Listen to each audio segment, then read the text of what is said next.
Okay, so you are the Deputy Lead for Sustainability at JDMI, the Joint Department of Medical Imaging, and you're also the Chair of Sustainability at ISMRM, CAR, that's the Canadian Association of Radiologists, and RSNA, which is the largest organization of radiologists in the world. We know that the environmental impact of imaging modalities does vary by the imaging test, and so that's really important if we're thinking about how can we reduce our environmental impact if more than one imaging test is appropriate to answer a given clinical question. So there's a lot to be gained from AI, but I think the point you're trying to make is that it is a double-edged sword because AI does consume a lot of energy as well in the background. Ultimately, our job is to improve the health of the patients we serve. Of course, we want to care about our own health and the health of our families and the rest of the workforce. If we don't have a healthy planet, then we simply cannot support human health. And so I just think that's a fundamental principle. Okay, so before jumping headfirst into the topic, what sparked your interest in environment, in sustainability, and the intersection of radiology with these aspects? I love this question. It took me an embarrassingly long time to link sustainability with my role as a radiologist. I cared about sustainability and climate change and the environment for a really long time. As you know, I've followed a plant-based diet for a long time, now almost 2 decades, and I drive an electric car and I make choices in my personal life, for a very long time. That's been really important to me. But I really viewed that for the longest time as completely separate, like not related to my role as a radiologist. And it actually took persistence by one of my friends who's an environmental lawyer, so again, works in a completely different space, but also cares on a personal level about the same issues. She kept sending me articles written mostly by family physicians in Canada who have really been talking about the intersection of health and climate change for a long time.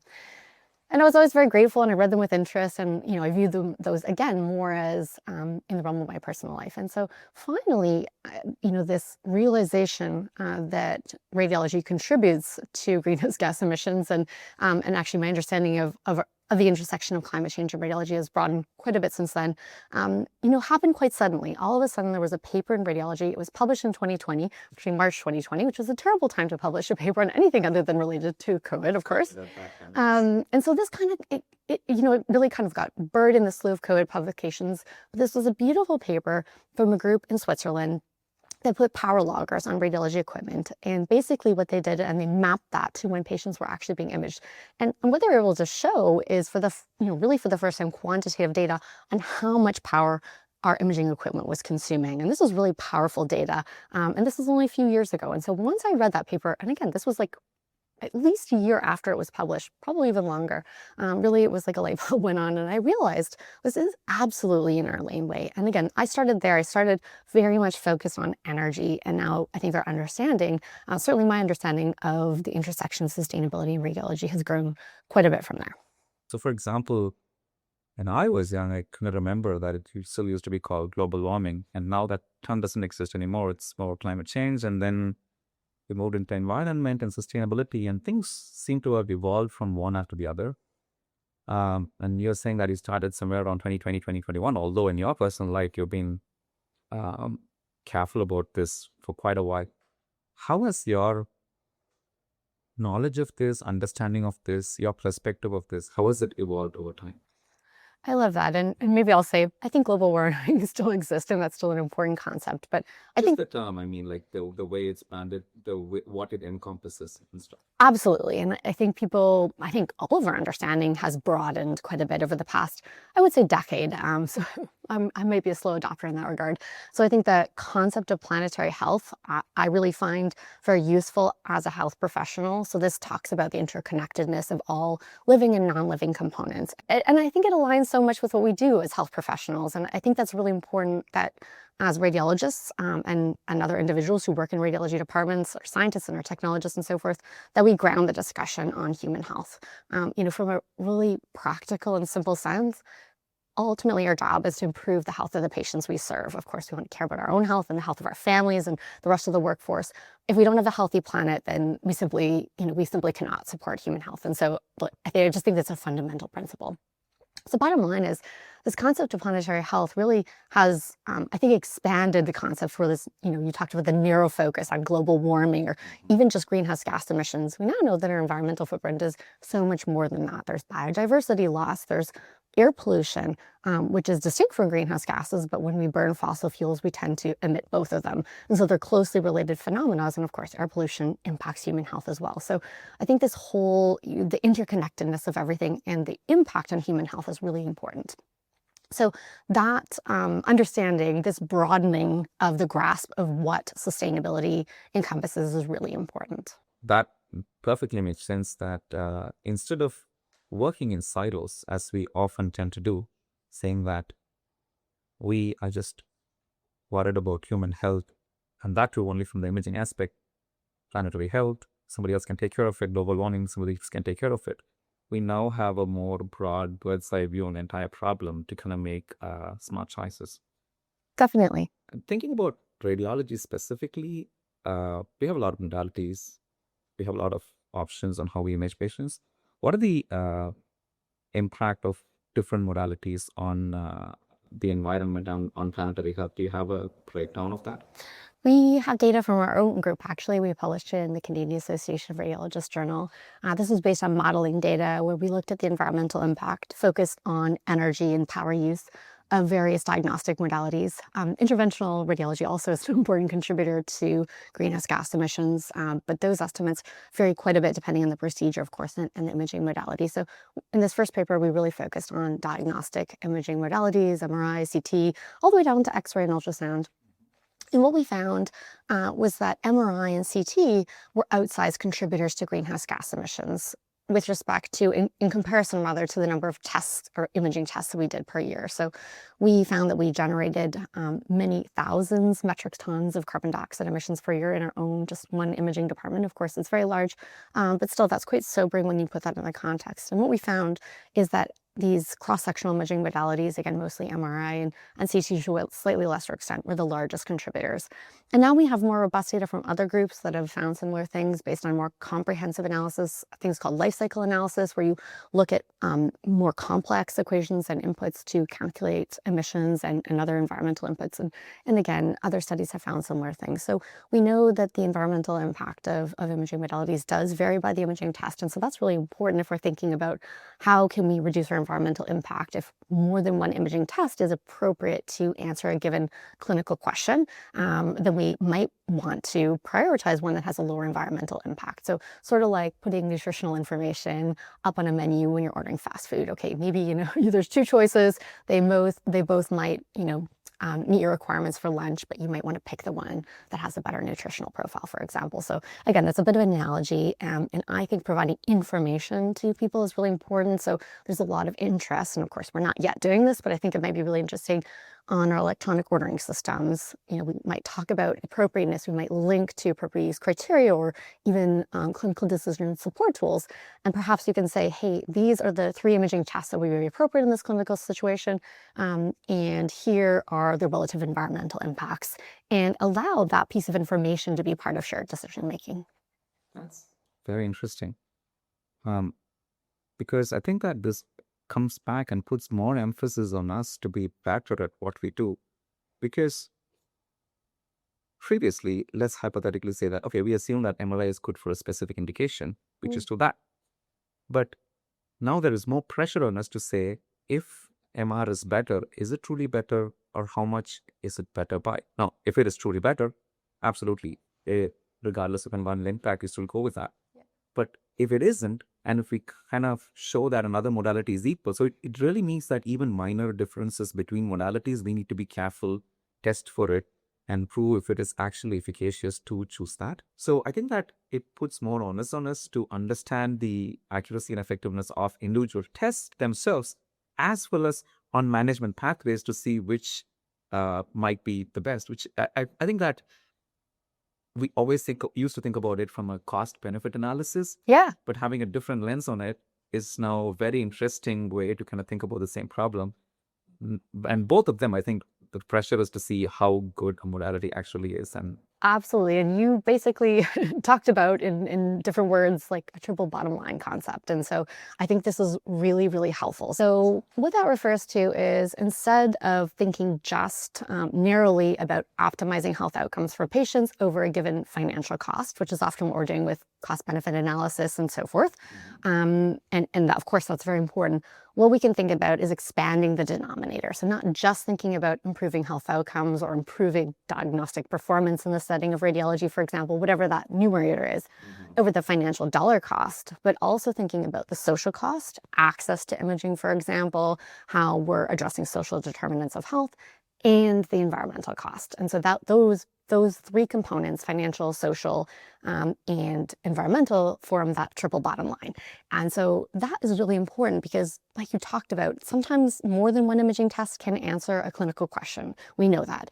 And I think you're absolutely right in that we need to think about the entire patient pathway, not just the first test or the first encounter in our imaging department. You're absolutely right. There's no sense choosing in a lower environmental test up front if that is just going to lead to more downstream testing. We really do need to think about the entire picture. And this is, of course, complex and probably varies patient to patient. And that's why I think we need to be fluid. We don't want to be rigid. And I think that's why providing information in the entire context of an individual patient is really important. That's very interesting. But it also brings about more complexities, right? Because now you're not only considering patient outcomes as well, but you're kind of balancing it with the other social issues as well as the planetary health overall. Yeah. And then that brings us to a question of how you weight each of them. And that, I'm assuming it's a very complex question. How do you deal with, because there's always going to be competing interests, because patient advocates, patients themselves, patient outcomes are really important.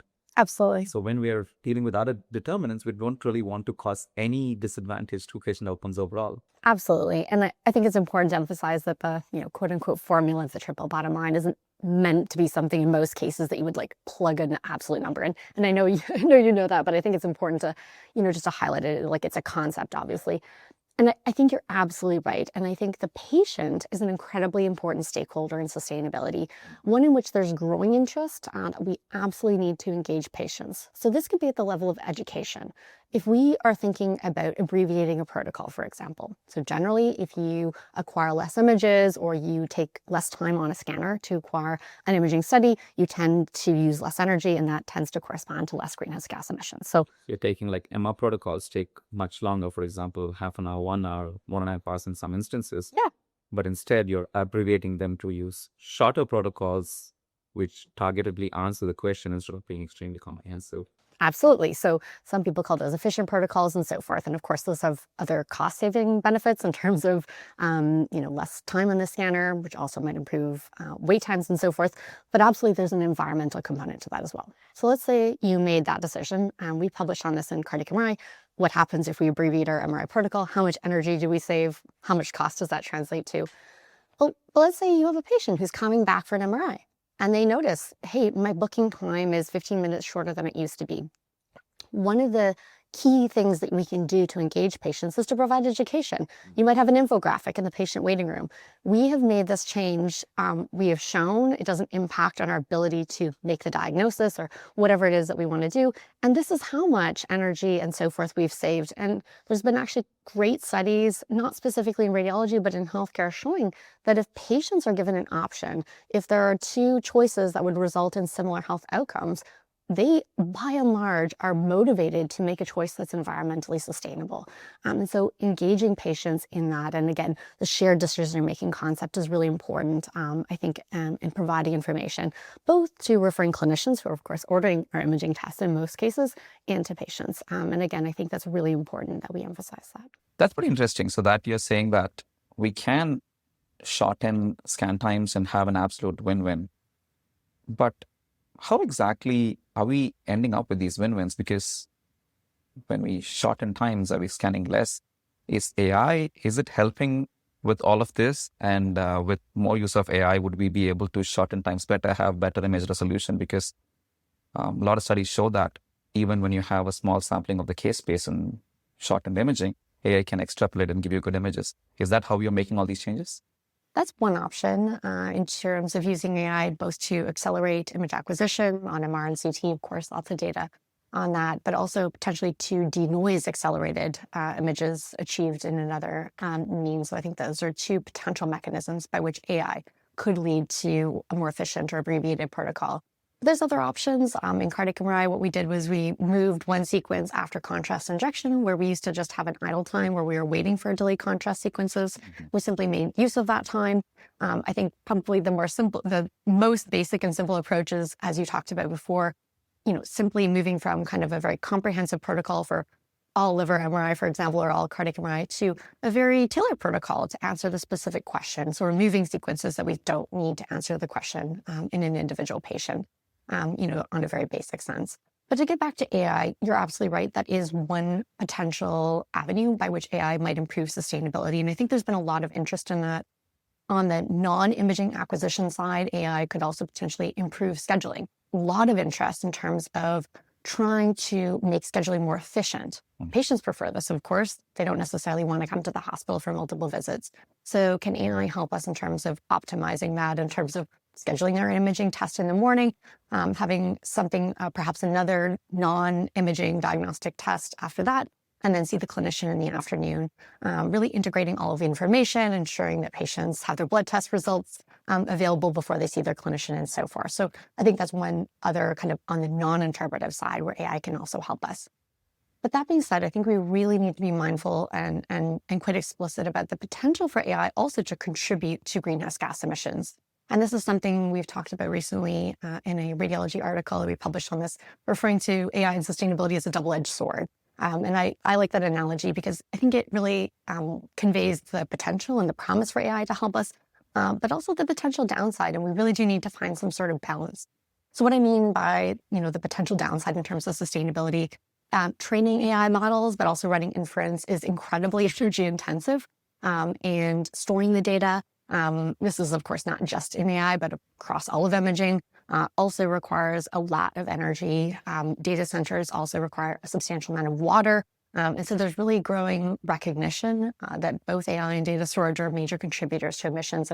And of course, that's growing exponentially as we generate and store more data. So this is something we really need to think very carefully about. Oh, so it's interesting. So you're saying that AI does solve a lot of problems because you can have faster imaging, better images, better image quality, even when when there's a lot of noise, even when there's patient motion, it can compensate for it, can help with scheduling. That way the patient doesn't have to come to the hospital twice. Maybe they come to the hospital once. That way their commute time is decreased. So there's a lot to be gained from AI. But I think the point you're trying to make is that it is a double-edged sword because AI does consume a lot of energy as well in the background. Yep. That's interesting. Do we have any idea of how much energy AI models use when they're being trained or when they're running? So there is estimates on AI in general, and certainly generative AI, ChatGPT, and so forth. The amount of energy, per question or per inference is estimated out there. The estimates range quite a bit depending on the AI model, where the data is being stored, the data center, and so forth. And so I think there's a huge range. That being said, the numbers cumulatively, based on how much, especially the large language models, are being used, is really quite substantial. And so I think this is an area where we probably still do need more data. But the bottom line is we need to be mindful of this. We need to think about it. And I think there's some kind of simple things we want to think about. Ideally, we're not, 5 different groups aren't all storing, similar data sets separately, training models that do similar things. I think really this speaks to the need for collaboration in building research communities. So again, we're like not duplicating efforts at a very bottom line. And to your earlier point, to the point of you're talking about like training models. I'm assuming that training models is much, much more resource intensive than querying a model. So let's say that I have a model for, let's say, segmenting of renal masses, and then McMaster University has to create its own model, and then Mayo Clinic has to create its own model. Yep. So each of them training the model to do exactly the same job internally is probably going to be more intensive rather than collaboration and me giving my model to them, getting their model to work. Is that what you mean by like? Absolutely. I mean, I think the redundancy in terms of multiple groups doing the same thing at the same time is exactly what I was speaking with. And I think in terms of the relative impact of training versus inference, it really actually depends. So definitely on a kind of, very simple perspective, definitely training a model is more energy intensive, but inference we tend to do so many more times, right? So it's a cumulative impact. So again, it does depend really on the specific situation and the specific model. Okay, so it's twofold. One, when we're training models themselves, just ensure that there aren't any similar models already available which are pre-trained, because then we are just reinventing the wheel for no good reason, unless we clearly know that there is an incremental benefit to be had. And secondly, just because an AI is available doesn't mean that we need to use it. Again, we need to look at if it does offer any incremental value, and then use it, because there is a cost associated with it. In addition to the financial cost, there is an environmental cost associated with that as well. Absolutely. It's a very different perspective to look at, because anytime we go to these conferences, we always talk to our colleagues and like, hey, what are you using there? Oh, we use this AI model to kind of reshuffle our work list. But now recently studies have shown, especially in AJR, that just reshuffling the work list didn't have any impact on the time to look at like significant findings. Yeah. So I guess just because something is like new and fancy and is the key buzzword doesn't mean we need to start using it, but to kind of evaluate everything in a more balanced way before we decide to adopt it. Absolutely. I think that perspective is key. That's amazing. So now that AI is here and so many things are happening, I'm assuming that when you started out back in 2020, AI again was still at its infancy. We didn't really have, ChatGPT or all these like huge language models, and more, we're actually having even foundational models for images as well. We have image generation, which is separate, but now even recently in University of Toronto and in UHN, we a foundational model to segment images were kind of created using massive data sets.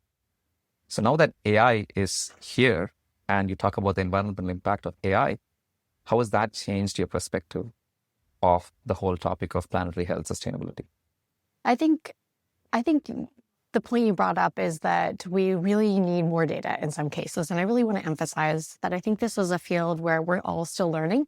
I don't think that should be used as a roadblock to implementing sustainable practices by any means. I think we have enough data to, make simple changes like turning our lights off when we're not in a room. You would do that at your home if you're going away for the weekend. There's no reason we shouldn't do that in our apartments. But that being said, I do think there is a need for more data.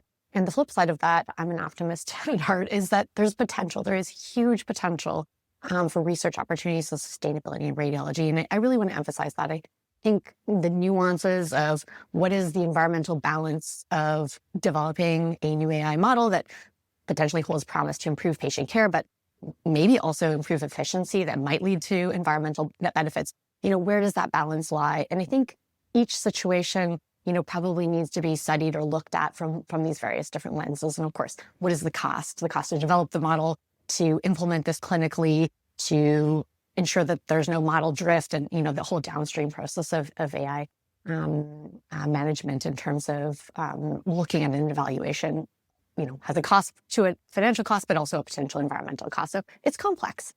Wow, that is so interesting, because it's so many determinants, and each scenario is going to be different than the next, because the accuracy, lives saved, everything is going to be slightly different.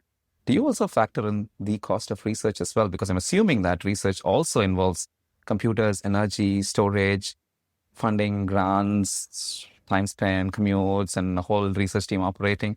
So I'm assuming that it's one of those interesting situations in which I think like when they're talking about some subatomic particles, they say that the key is the very fact that you're observing them also kind of causes disturbance and they kind of move away.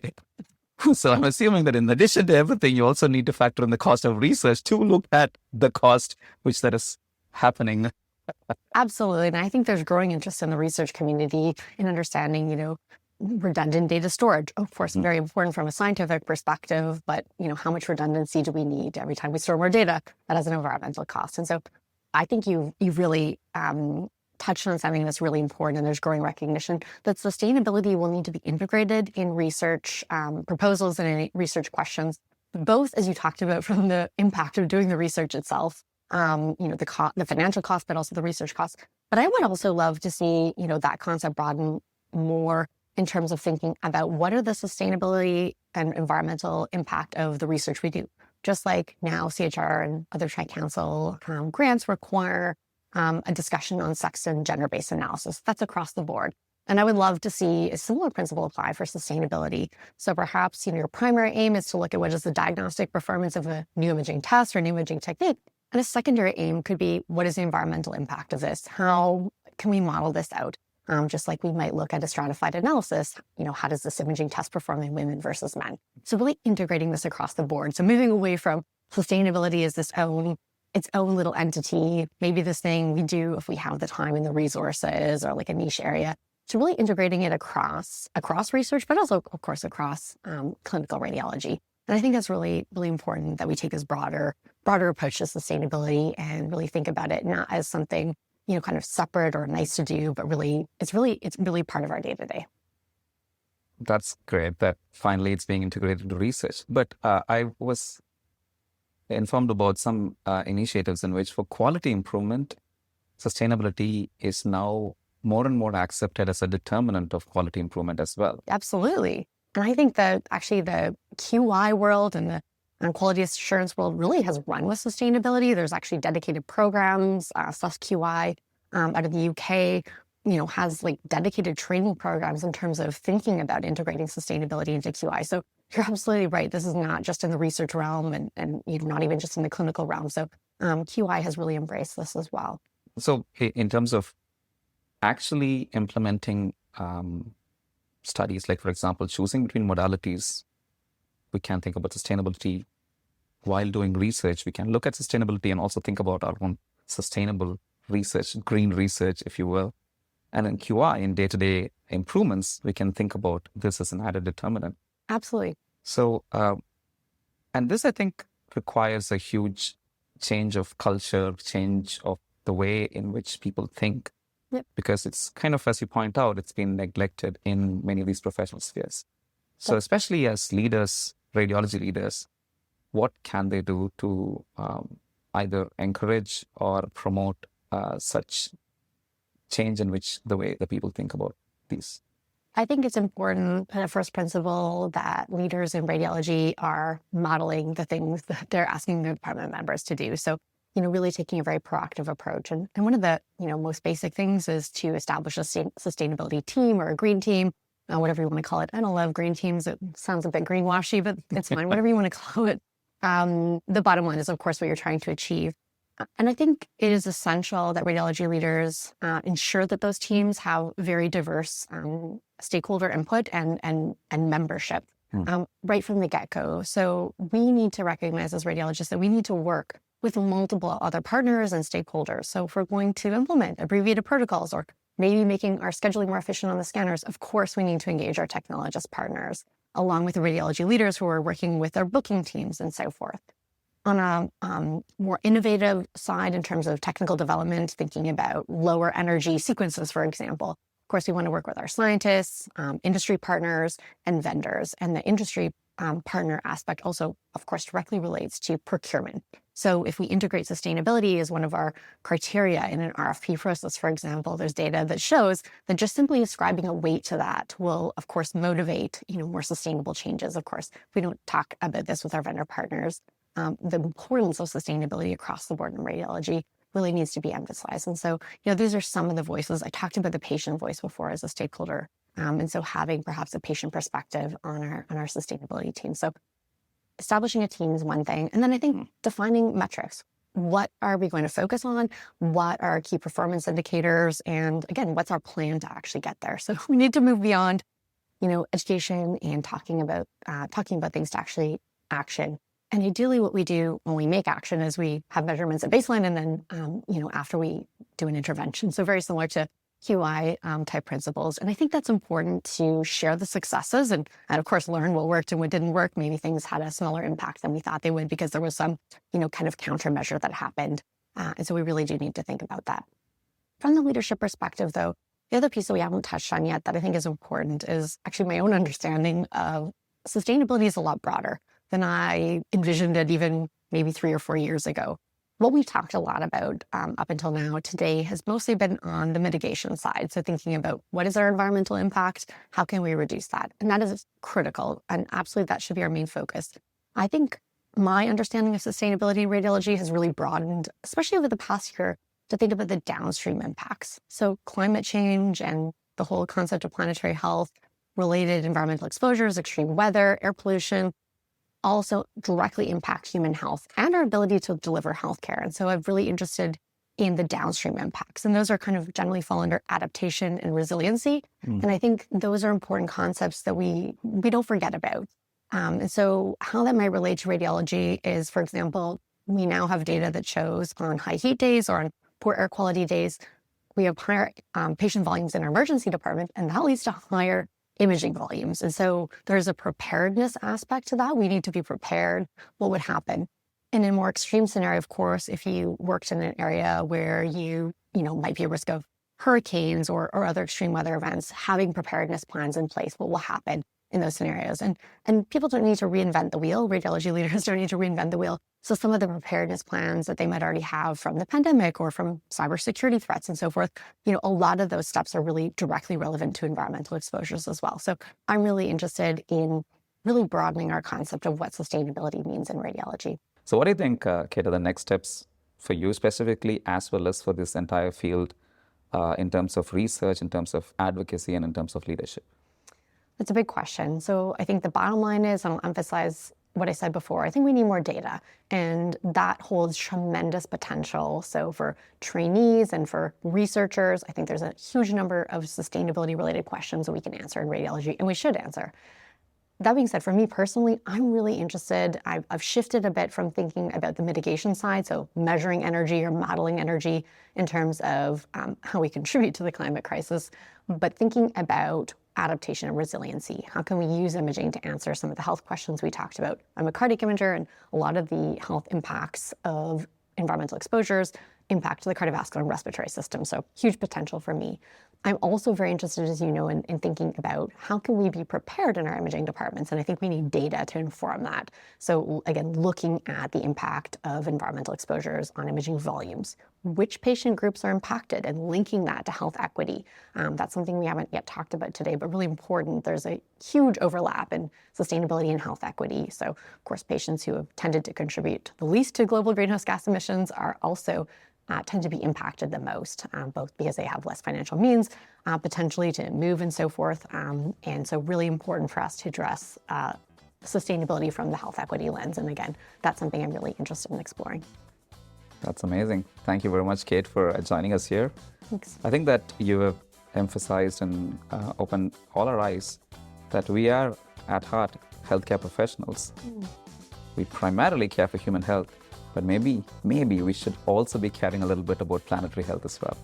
Exactly. And those concepts are not separate, Absolutely. Without a healthy planet, we may not have healthy patients. Absolutely. Without healthy planets, we may not have people at all, Exactly. let alone patients. So let's take care of both the people and the planet. Wonderful.